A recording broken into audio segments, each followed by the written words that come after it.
Hello. కానమోకు కథావచనం మోహనవచనం పరిజ్ఞాన హితభాండం నిత్య చదువరి శ్రోతలకు ఆహ్వానం. నమస్కారం.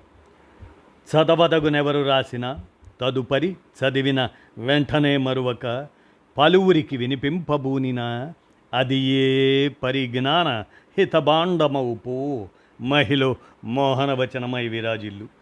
పరిజ్ఞాన హితభాండం లక్ష్యం ప్రతివారీ సమాచార హక్కు. ఆ స్ఫూర్తితోనే ఇప్పుడు ఈనాడు సౌజన్యంగా బుద్ధిస్ట్ సెంట్రిక్ బిజినెస్ అనేటువంటి అంశాన్ని మన కానమోకు కథావచన శ్రోతలకు మీ కానమోకు స్వరంలో ఇప్పుడు వినిపిస్తాను. వినండి. Buddhist centric business. ఇక వినండి. అక్కడ వ్యాపారాన్ని సామాజిక కోణంలో చూస్తారు. సిబ్బందిని ఆత్మస్వరూపులుగా భావిస్తారు. లాభాల్లో సమాజానికి కొంత కేటాయిస్తారు. నైతిక విలువల్ని స్వచ్ఛందంగా పాటిస్తారు. ఒత్తిడికి గురికారు, మరొకరిని గురి చేయరు. కాబట్టే గౌతమ బుద్ధుడి మార్గాన్ని అనుసరిస్తున్న కార్పొరేట్ కంపెనీలు అత్యుత్తమ వ్యాపార సంప్రదాయాలకు ఉదాహరణలుగా నిలుస్తున్నాయి.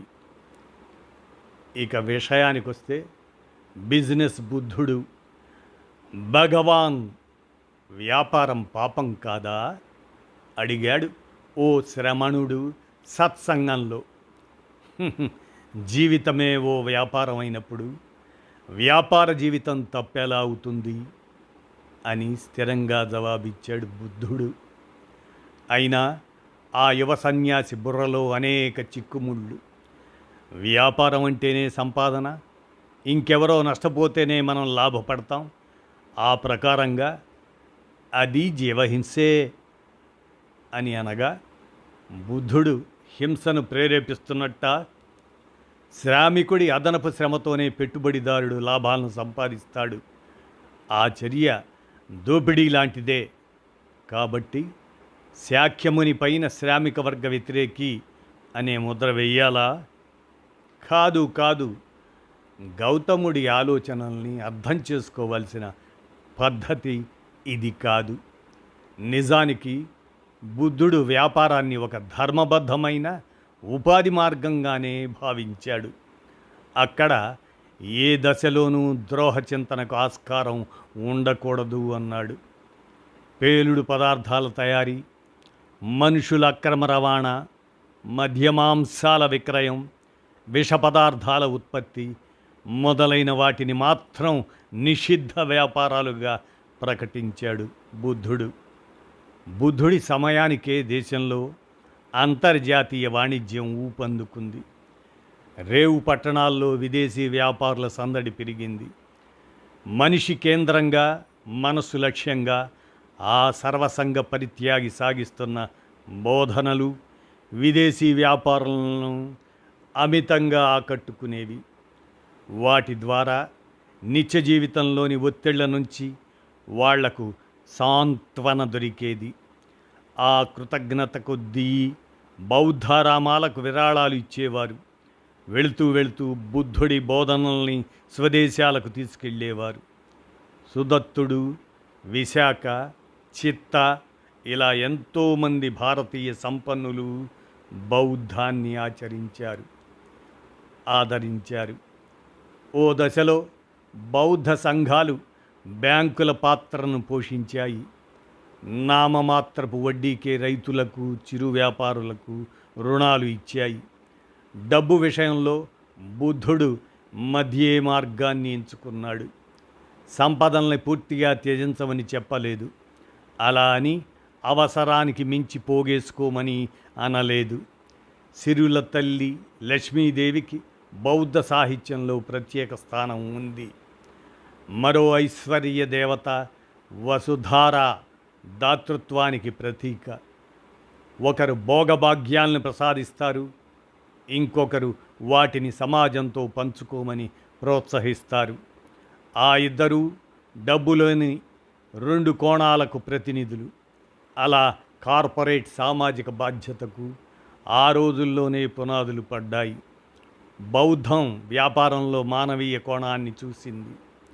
పరిశ్రమలను ఉపాధి కేంద్రాలుగా భావించింది.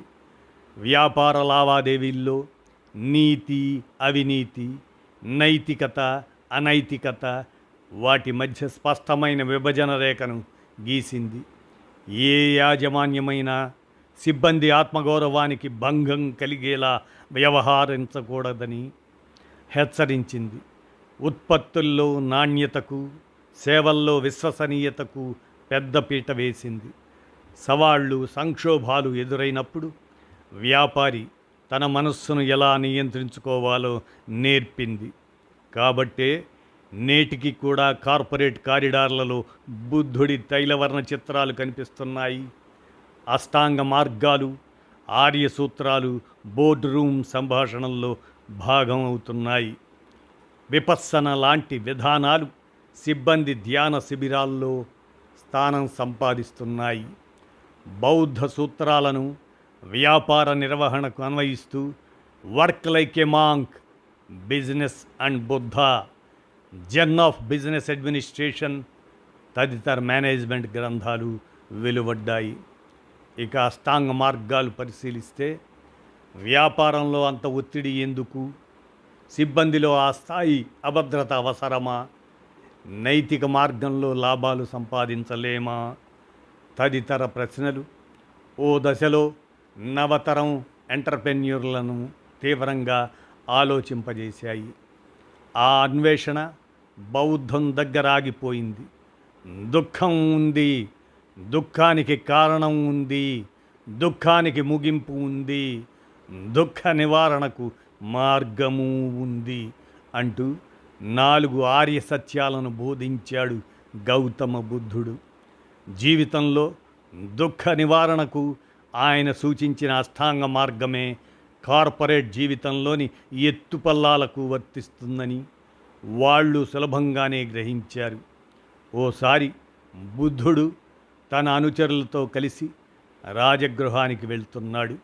దారి పక్కనే ఉన్న చెరువును చూపిస్తూ, ఇక్కడ నువ్వు నీళ్ళలోకి దిగగలవా అని తన బృందంలోని ఓ యువ సన్యాసిని అడిగాడు. తప్పకుండా స్వామి, నీళ్లు తేటగా ఉన్నాయి, లోతు కూడా తక్కువే అని జవాబిచ్చాడు ఆ సన్యాసి. ఇక కొంత దూరం వెళ్ళాక, మరి ఇక్కడ దిగగలవా అని మళ్ళీ ఆ శిష్యుణ్ణే ప్రశ్నించాడు బుద్ధుడు.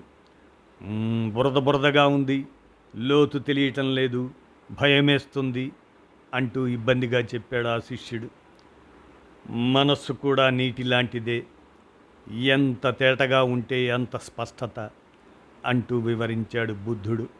సమ్యక్ దృష్టి అంటే అదే.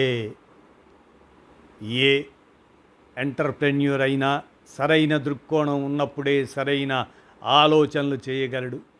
వక్ర దృష్టి కలిగిన వారికి వక్రమైన ఆలోచనలే వస్తాయి. అష్టాంగ మార్గాల్లో తదుపరి సూత్రం సమ్యక్ సంకల్పం. ఓ యువకుడు తనదైన సంకల్పంతో అంకుర సంస్థను స్థాపిస్తాడు. ఆ ప్రయాణంలో ఆటుపోట్లకు తట్టుకుని నిలబడతాడు.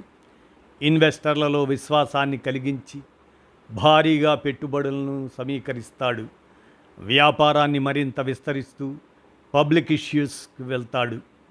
అలా సంస్థతో పాటు తాను ఎదుగుతాడు. సంకల్ప శుద్ధి లేనివాడు మాత్రం తక్షణ విజయాల కోసం ఆరాటపడతాడు. బ్రీఫ్ కేస్ కంపెనీలు పెట్టి బ్యాంకుల్ని, ప్రజల్ని మోసం చేస్తాడు. చివరికి కటకటాల పాలవుతాడు. సమ్యక్ వాక్కు అంటే సరైన సమయంలో సరైన మాట. జీవితంలో ఓ స్థాయికి చేరుకున్నాక కూడా కొందరికి మాట మీద నియంత్రణ ఉండదు. నాలుక అష్టవంకర్లు తిరిగిపోతూ ఉంటుంది. చైనా వ్యాపార దిగ్గజం జాక్ మా ఆ ఒక్క బలహీనత కారణంగానే గత వైభవాన్ని కోల్పోయాడు. ఆ మధ్య తమ ప్రభుత్వ విధానాల్ని బహిరంగంగా విమర్శించి పాలకుల ఆగ్రహానికి గురయ్యాడు. కూర్చున్న కొమ్మని నరుక్కోవటం అంటే అదే.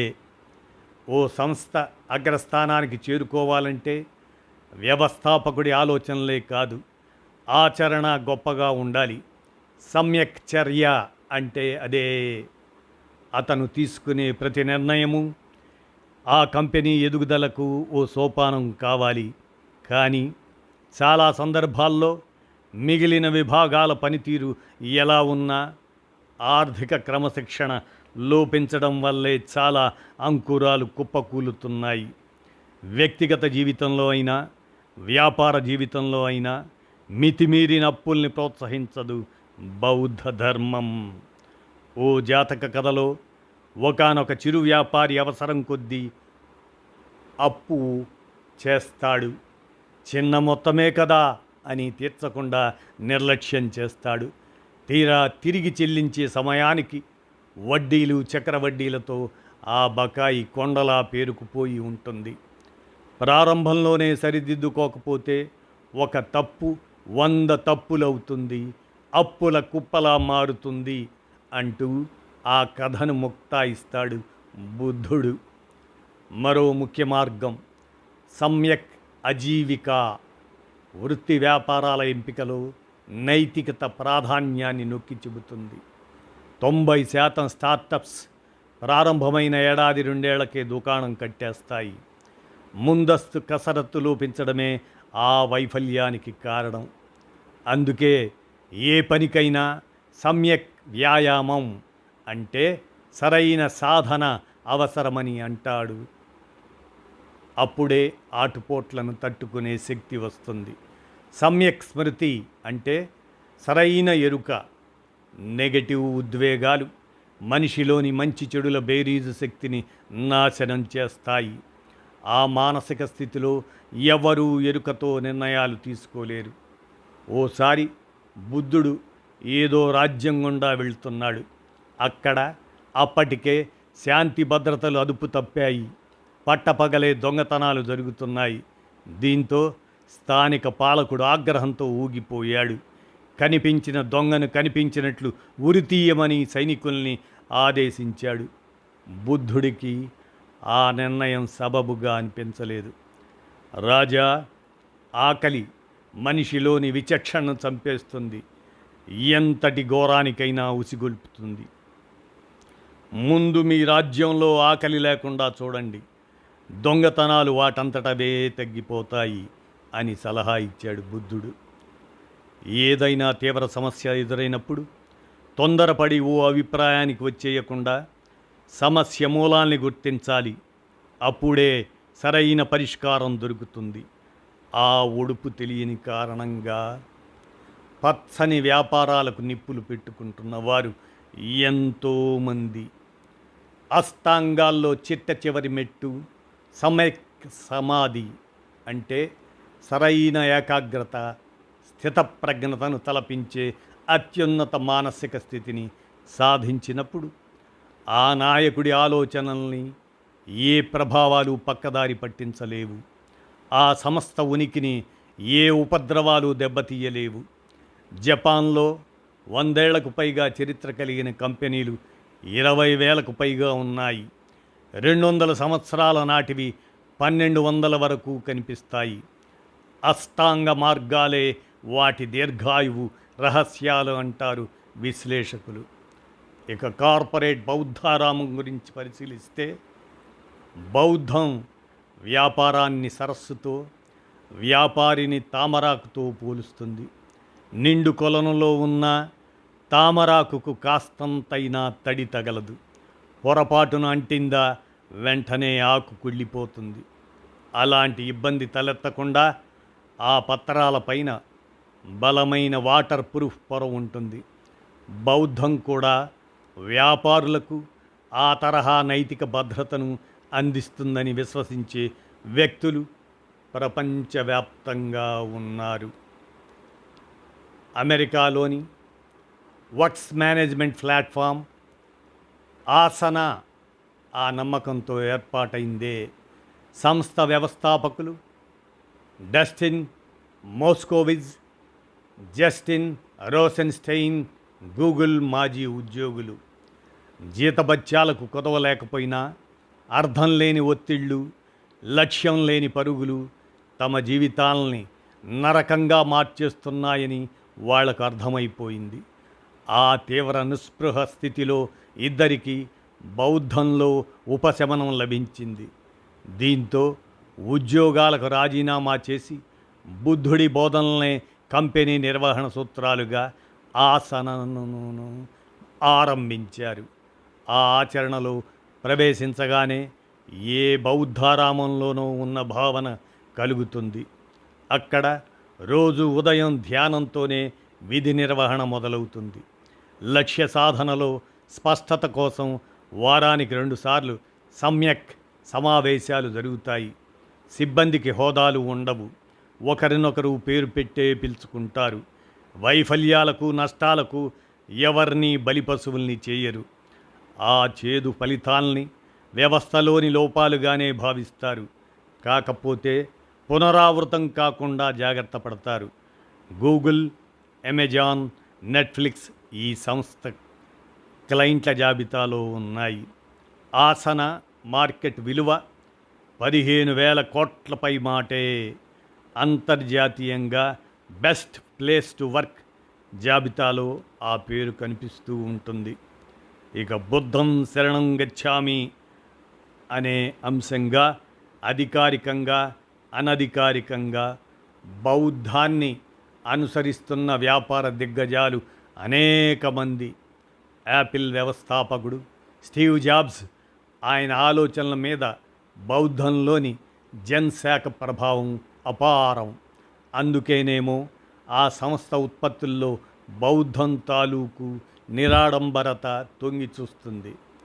జెన్ మైండ్, బిగినర్స్ మైండ్ గ్రంథం స్టీవ్ జాబ్స్ ఆలోచనల్ని పూర్తిగా మార్చివేసింది.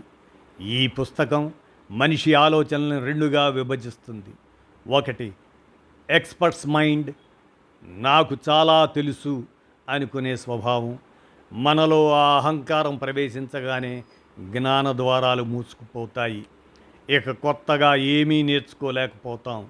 ఇక రెండవది బిగినర్స్ మైండ్, నాకు తెలిసింది చాలా తక్కువ అనుకునే నిత్య విద్యార్థి స్వభావం. మనలో అంతటి జిజ్ఞాస ఉన్నప్పుడు అన్ని వైపుల నుంచి అక్షర గవాక్షాలు తెరుచుకుంటాయి. ఏ విషయాన్నైనా బిగినర్స్ మైండ్తోనే ఆలోచించాలంటారు ఆ పుస్తక రచయిత సుజుకి. బతికినంతకాలం బిగినర్స్ మైండ్ సెట్ను వదులుకోలేదు స్టీవ్ జాబ్స్. సేల్స్ ఫోర్స్ వ్యవస్థాపకుడు మార్క్ బేనియాఫ్ ఆయన కూడా బుద్ధుడి ఆలోచనలు ఆకట్టుకున్నాయి. దలైలామాను ఆయన తన గురువుగా భావిస్తారు.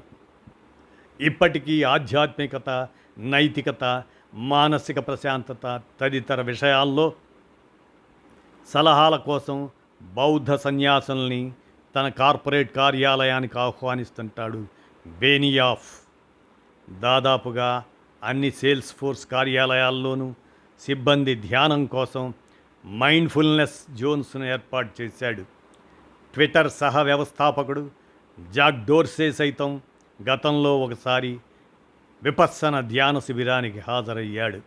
ఆ 10 రోజులు నా లోపలికి నేను ప్రయాణించాను అని చెబుతాడు డోర్సే. హాంకాంగ్, తైవాన్ తదితర చోట్ల కూడా బుద్ధుడిని మార్గదర్శిగా ఎంచుకున్న సంస్థలు అనేకం ఉన్నాయి. భారతదేశంలోనూ ఎస్వి బాలసుబ్రమణియం నేతృత్వంలోని బన్నారి అమ్మన్ గ్రూప్ లాంటి సంస్థలు బుద్ధుడి మార్గంలో నడుస్తున్నాయి.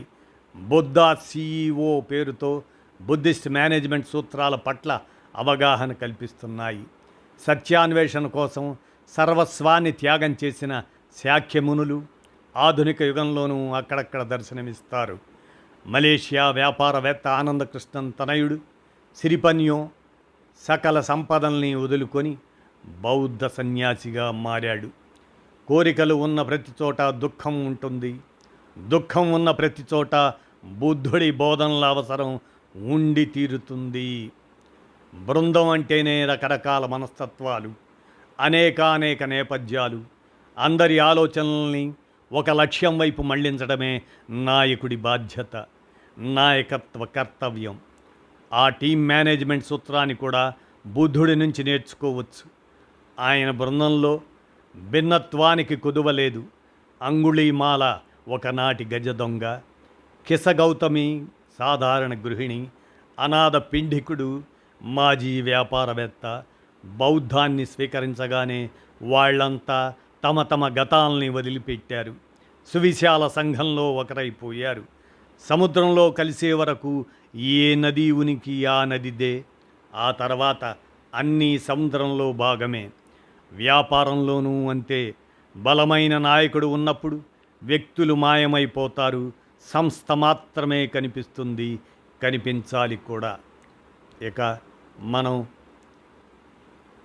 మన మనస్సులోనూ ఓ తథాగతుణ్ణి ఆవిష్కరింపజేసుకుంటే బౌద్ధ ధర్మంలో తథత అనే భావనకు చాలా ప్రాధాన్యం ఉంది.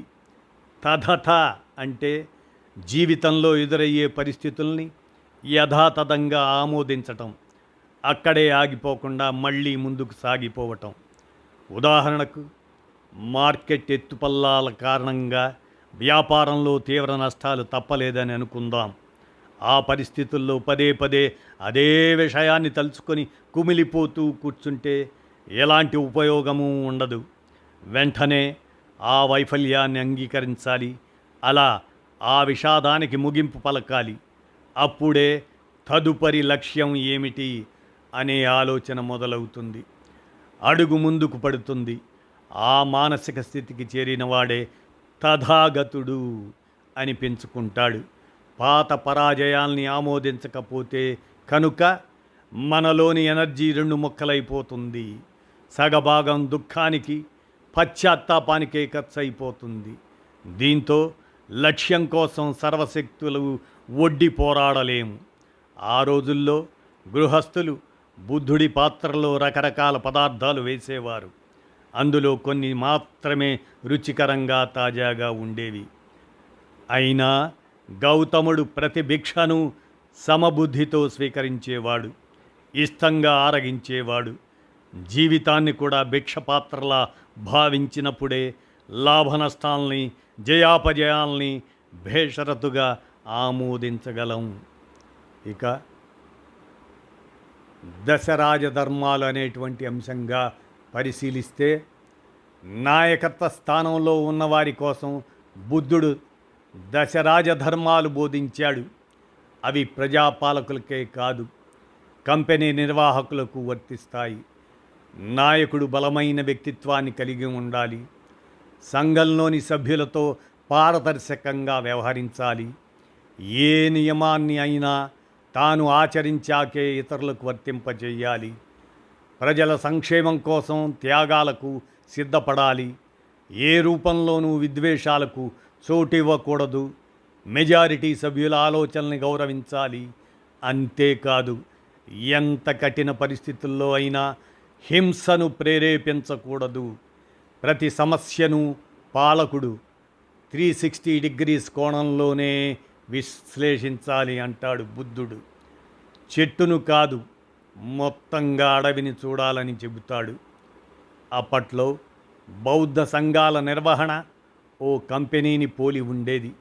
ప్రతి ఆరామాన్ని ఓ సీనియర్ సన్యాసి పర్యవేక్షించేవాడు. అగ్రనాయకుడు మొదలు యువశ్రమణల వరకు అంతా వినయ పీఠకంలోని నియమావళికి కట్టుబడి పనిచేసేవారు.